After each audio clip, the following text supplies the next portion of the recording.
I need you to understand something before you judge anything I'm about to say. When I woke up in that crashed plane, with the smell of fuel in the air and the silence pressing on my ears like a weight, I genuinely believed I was the only person left alive. And for the first several minutes, I wasn't even sure I was alive. Everything was too still, too quiet, too wrong.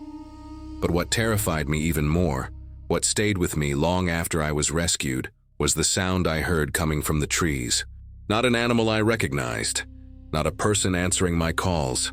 Something else, something moving with intention, observing, waiting. And I had no idea whether it wanted to help me or finish what the crash had started. I remember opening my eyes and seeing nothing but a blur of light and twisted metal above me. For a moment, I thought I had gone blind. My ears were ringing so loudly that I couldn't even hear myself breathing. The seatbelt was still across my chest, the fabric rough and warm, and I became aware of a slow, dull ache spreading across my ribs. My whole body felt stiff, like I'd been dropped from the sky, which, technically, I guess I had. The first thing I did was test my fingers. They responded. Then my legs, also responsive, though weak. That alone was enough to give me a little hope. I pushed myself upright, wincing as the cabin creaked beneath my weight. The plane, what was left of it, was tilted sharply to one side. Overhead compartments had burst open. Bags were scattered everywhere. The smell of burnt wiring mixed with wet soil drifted in through a massive tear along the fuselage. It took me a moment to realize the rear half of the plane was simply gone, ripped clean off. For a few seconds, I didn't move. I just sat there, absorbing the fact that I was still strapped into something that barely resembled an aircraft. The forest outside was thick, dense, and impossibly green. Morning light filtered through the canopy in narrow beams, illuminating swirling dust in the air around me. It was almost peaceful, until reality hit me all at once. Where was everyone?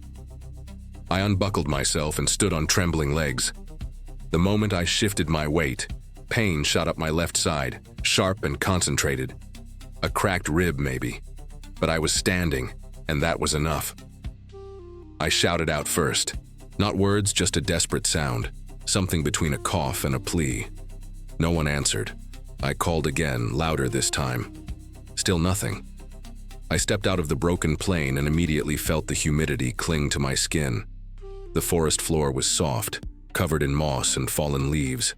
I saw no tracks, no movement, no sign of other survivors. A breeze rustled through the trees, and for a split second, I heard something else moving deeper in the foliage. Not wind, not my imagination. Something stepping over branches with careful, deliberate weight. I froze. The sound happened again. One soft crunch, then silence.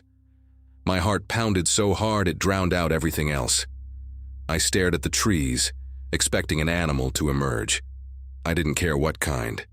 At that point, any living creature would have been comforting. A sign that the world hadn't ended with me inside a broken shell of metal. But nothing came out.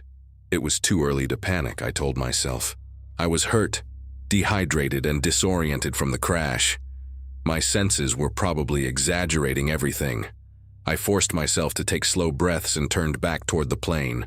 There was still debris scattered everywhere. If I was going to survive, even one day, I needed supplies.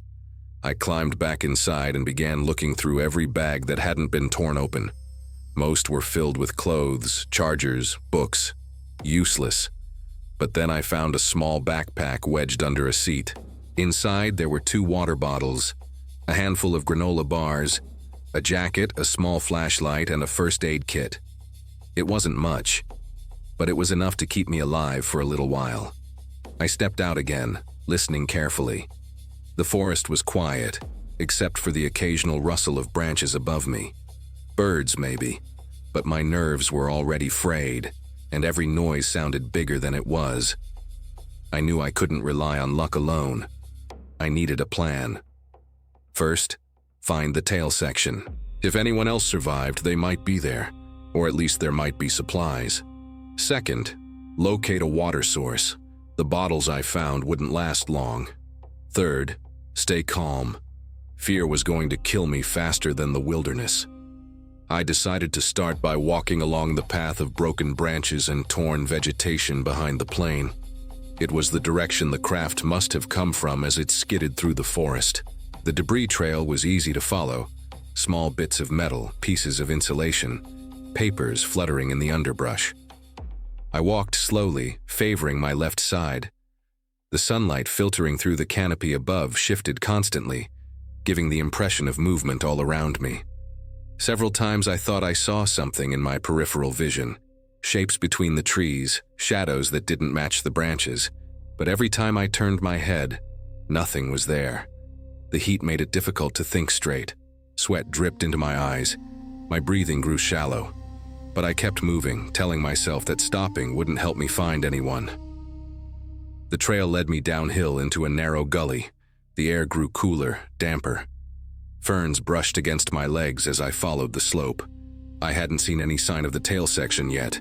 But then again, the forest was dense enough to hide an entire house. That's when I saw it. 2 deep grooves in the ground, parallel, about the width of a plane's body apart. They cut through the dirt like someone had dragged something heavy across the forest floor. My pulse quickened. The tail must have hit here before separating entirely. I followed the grooves for another 50 meters, and then the trees opened into a small clearing. My breath caught in my throat. There it was. The tail section lay on its side, partially crushed against a fallen tree. The metal was mangled. Seats were bent at impossible angles. The impact must have been violent. I approached slowly, calling out again. "Hello? Anyone?" No answer. I stepped closer. My hands shook as I gripped the edge of the torn fuselage and looked inside. The silence was unbearable. And then, something shifted behind me. A soft crack, like weight on a branch. I spun around instantly. My eyes scanned the tree line, searching for movement. The hairs on the back of my neck stood up. I didn't want to imagine what was out there, but I also couldn't ignore the feeling that something was watching me. Maybe it was curiosity, maybe instinct. I didn't know. I only knew it wasn't my imagination. I opened the first aid kit with fumbling fingers and pulled out the small whistle inside. I wasn't sure why. Maybe I thought it would scare whatever it was away. Maybe I wanted something to hold, something that felt like control. But before I had the chance to do anything with it, I heard another sound, closer this time. A low, rhythmic rustling. Not branches swaying, not leaves falling. Something walking. I backed up slowly until I was pressed against the tail section. My heartbeat thudded painfully in my chest.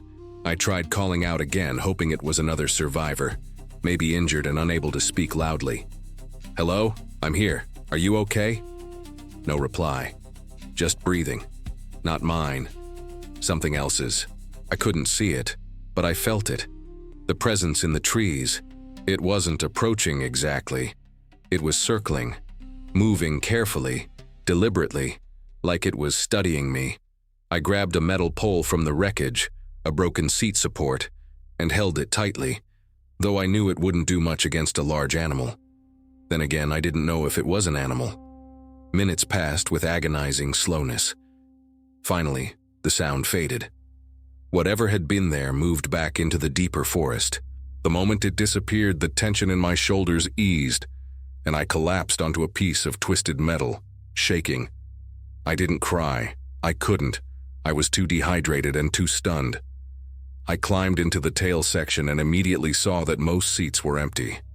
There were personal items everywhere. Bags, shoes, headphones tangled in straps. I searched everything I could, hoping for emergency gear. After nearly 10 minutes, I found what I desperately needed, an emergency locator beacon. The casing was cracked and the battery housing had taken a hit, but the circuit board looked intact. I sat there staring at it, praying it would still work. I pressed the activation button. Nothing. I pressed it again, harder. Still nothing.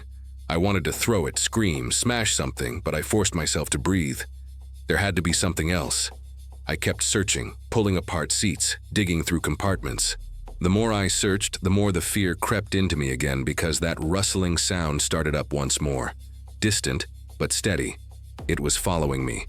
Not constantly, not aggressively, but consistently, observing, matching my movement with silence until it felt safe to make noise again. I tried to focus on my task. Eventually, deep in the corner of a storage panel, I found a sealed emergency container. My hands moved faster than my brain. Inside, wrapped in red cloth, was a compact survival radio with a crank and a small solar strip. When I held it in my hands, it felt like hope. I tried the crank first, stiff but operational. I tested the frequency knob, static, only static. But it was something. I had a way to signal eventually if I found a clearing big enough. That's when I made the decision that changed everything. I needed to climb higher. If I couldn't transmit from the ground, I had to find elevation. A ridge rose to the north, steep but climbable. If I reached the top, I might see a route out, a water source, or even a search plane. And maybe the thing in the trees wouldn't follow me uphill.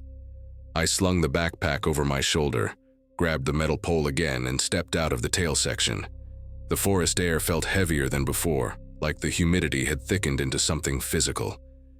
I took a deep breath and forced myself to keep moving. As I walked toward the ridge, the sounds behind me started again. Soft, slow, closer than ever. Whatever it wasn't done with me yet. I kept walking, trying to keep my pace steady despite the pain flaring every time I took a deeper breath. The ridge ahead looked farther than I wished it did, rising in uneven layers of rock and tangled roots. Every step felt like it carried its own risk, but staying in one place felt worse. I needed movement, progress, something that reminded me I wasn't surrendering. The noises behind me came and went in slow waves, almost like breathing patterns. Sometimes I convinced myself it was just the forest adjusting to the presence of an intruder. Other times the rhythm was too precise, too measured, and I knew the truth. Something was keeping its distance but not leaving me alone. At one point, the forest dipped into a narrow ravine, and I had to climb over a large moss-covered log. The moment I placed my hand on it, something scurried on the other side, fast and light. I froze, gripping the cold metal pole tight. The sound disappeared as quickly as it had appeared, but adrenaline surged through me, forcing my legs to keep moving. The ravine grew deeper as I followed it, the ground sinking into soft layers of mud and decomposing leaves. My boots, still on from the flight though covered in dirt, slipped twice, my hands breaking the fall each time. My ribs burned from the impact. I kept going. Eventually the ground leveled out and the trees opened slightly, revealing a slanted path leading up toward the ridge. I took a moment to drink from one of the water bottles, rationing carefully. I knew dehydration would hit me hard before hunger ever would. The forest humidity felt like steam pressing directly into my lungs. I wiped sweat from my forehead and continued. As I started climbing the ridge, the sounds behind me faded. Not fully, never fully, but enough for me to feel space again. The incline was tough. My legs trembled. My breathing became shallow from the injury. But step by step, I climbed, gripping branches, roots, and rocks. Halfway up, I heard something new. A distant, faint sound, mechanical. Not human voices, not engines, something softer but rhythmic. I paused and held the radio to my ear. Nothing, just static. But the sound wasn't coming from the device. It was coming from the air itself, far away but real. Water. A stream.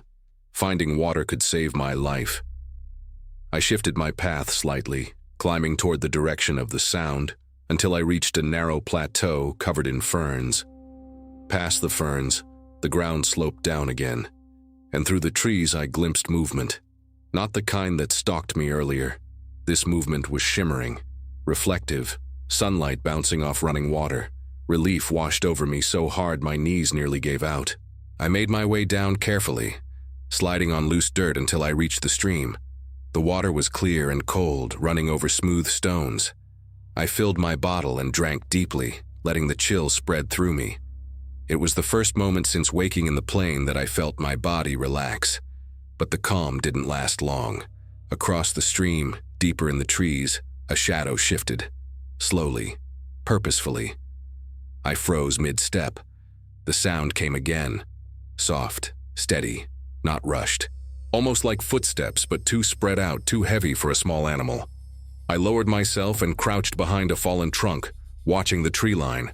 My breath felt loud. My heartbeat felt louder. Leaves rustled. Branches moved. And then, silence. Maybe it had left, or maybe it was waiting. I stayed there, crouched for several long minutes before forcing myself to stand. I splashed my face with the cold water, grabbed the backpack, and turned toward the ridge again.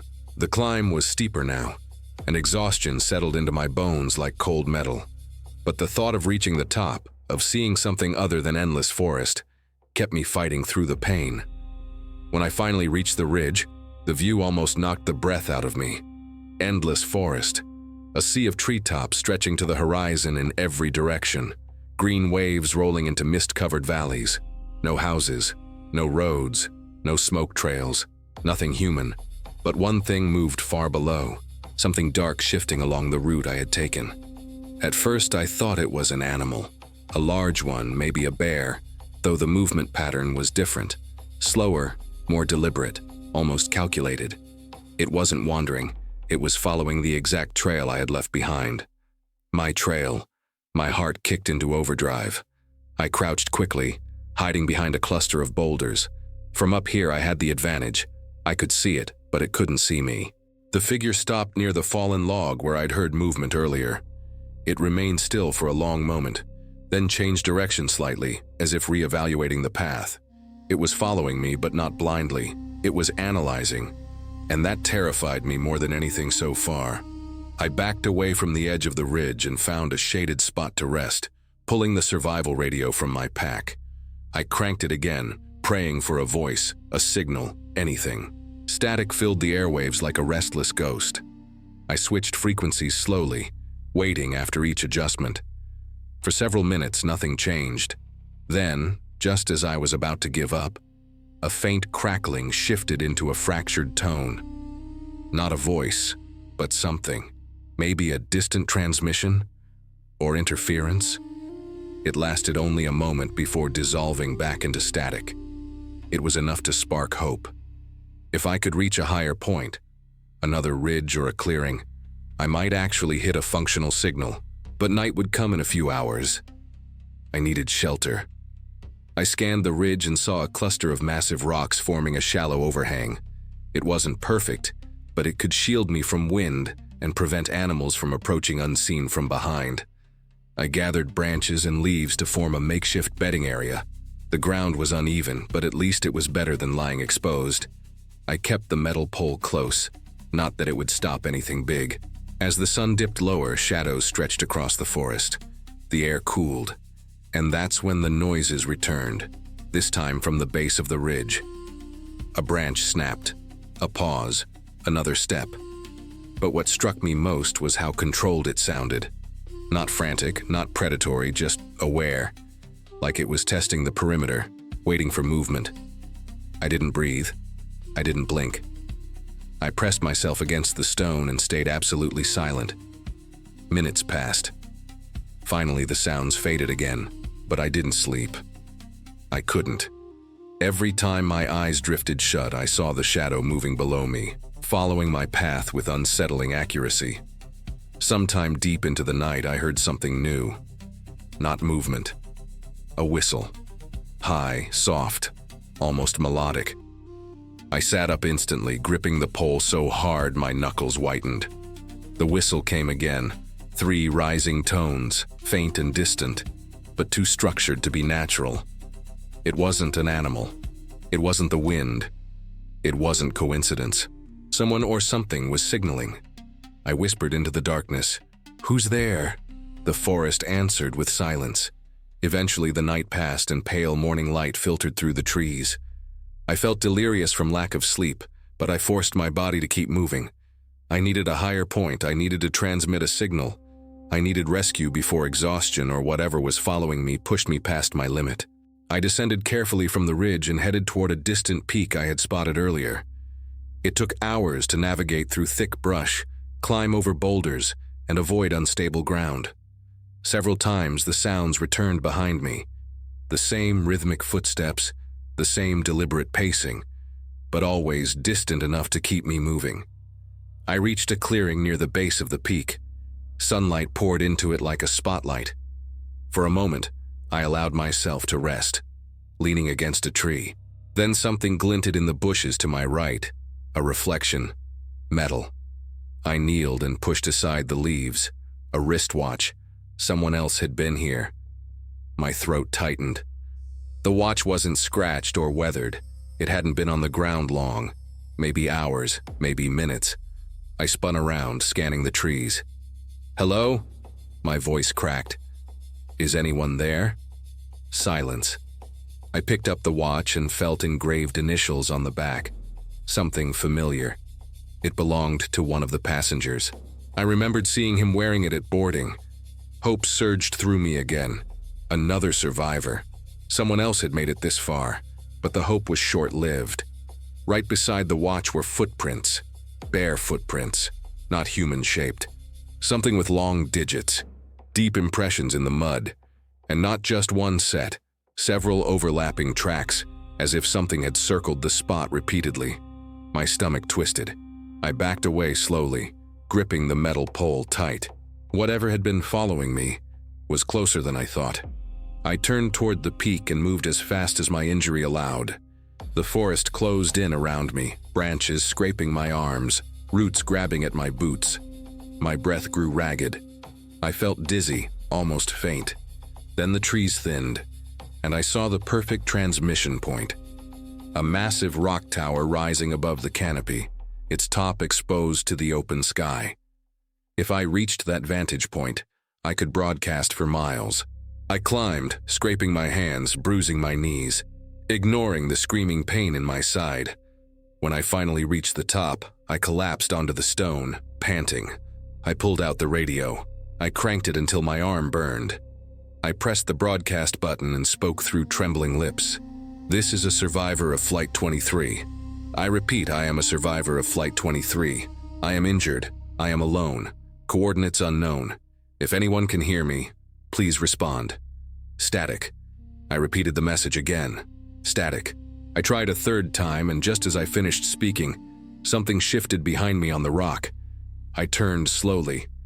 At the edge of the stone platform, half hidden behind a boulder, a shape was crouched. Tall, still, watching me. I couldn't see its face. I couldn't see its hands. But its posture, upright, aware, intentional, told me all I needed to know. It wasn't an animal, and it wasn't a person. It tilted its head slowly, almost curiously.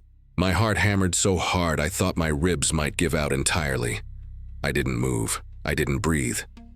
Then, without a sound, it stepped back into the trees and vanished. I didn't chase. I didn't scream. I just sank to my knees, overwhelmed by a mix of terror and disbelief. Then the radio crackled. A voice, distant, fractured, but real, broke through the static. "Flight, survivor, repeat, signal, location." I sobbed in relief. I pressed the button again and again, shouting into the transmitter until my throat burned. They heard me. Rescue was coming. It took hours, maybe more. I stayed on the peak, repeating my location, afraid to descend back into the forest. The noises continued below, movement, rustling, pacing, but nothing climbed the rock. When the helicopter finally appeared above the treetops, the downdraft blasted leaves and dust across the stone. I waved my jacket until they spotted me. As they lifted me into the aircraft, I looked down one last time. In the shadows at the base of the peak, just for a moment, I saw the shape again, watching, still, silent, and then it disappeared into the trees for good. I don't know what it was. I don't try to guess. The rescue team found no footprints, no signs, nothing to prove anything had been there besides me. But I know what I heard. I know what I saw. And I know I wasn't alone in those woods.